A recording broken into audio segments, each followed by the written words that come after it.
पत्नी इज्जत बिगाड़ती भी है और बनाती भी है। एक पति पत्नी में तकरार हो गई।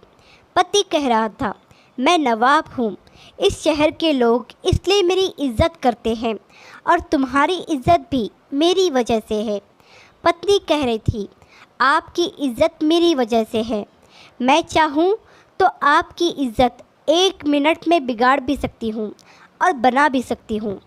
नवाब को तैश आ गया और बोला, ठीक है, दिखाओ मेरी इज्जत ख़राब करके। बात आई गई हो गई। नवाब के घर शाम को महफ़िल जमी थी दोस्तों की। हंसी मजाक हो रहा था कि अचानक नवाब को अपने बेटे की रोने की आवाज़ आई। वो ज़ोर ज़ोर से रो रहा था और नवाब की पत्नी बुरी तरह से उसे डांट रही थी। नवाब ने ज़ोर से आवाज़ देकर पूछा कि क्या हुआ बेगम, क्यों डांट रही हो? बेगम ने अंदर से कहा, देखिए ना, आपका बेटा खिचड़ी मांग रहा है और जबकि उसका पेट भी भर चुका है। नवाब ने कहा, दे दो थोड़ी सी और। बेगम बोली, घर में और भी तो लोग हैं, सारी इसी को कैसे दे दूं? पूरी महफिल शांत हो गई। लोग कानाफूसी करने लगे कि कैसा नवाब है, ज़रा सी खिचड़ी के लिए इसके घर में झगड़ा होता है। नवाब की पगड़ी उछल गई। सभी लोग चुपचाप उठकर चले गए। नवाब उठकर अपनी बेगम के पास आया और बोला, मैं मान गया, तुमने आज मेरी इज्जत तो उतार दी। लोग भी कैसी कैसी बातें कर रहे थे, अब तुम यही इज्जत वापस लाकर दिखाओ। बेगम बोली, इसमें कौन सी बड़ी बात है? आज जो लोग महफिल में थे उन्हें आप फिर से किसी बहाने से निमंत्रण दीजिए। नवाब ने फिर से सबको बुलाया।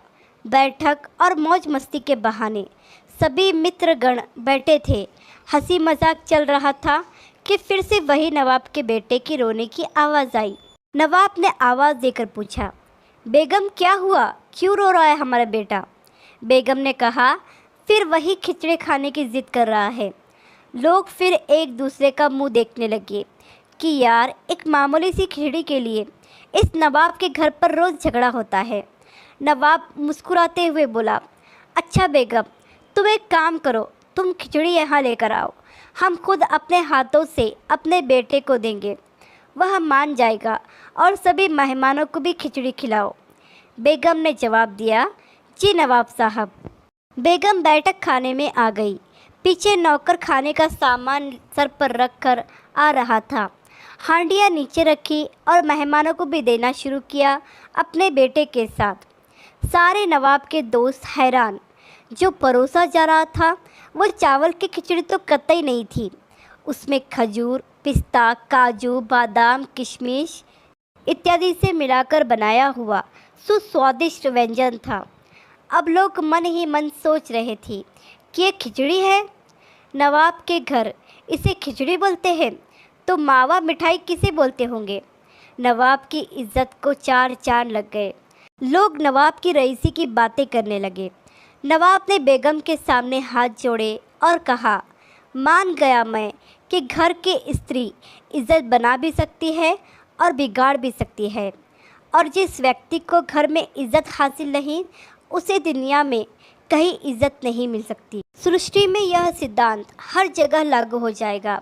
अहंकार युक्त जीवन में स्त्री जब चाहे हमारे अहंकार की इज्जत उतार सकती है और नम्रता युक्त जीवन में इज्जत बना भी सकती है। आशा करती हूँ ये कहानी आपको पसंद आई होगी। इस कहानी पर आपकी क्या राय है हमें कमेंट करके ज़रूर बताइए।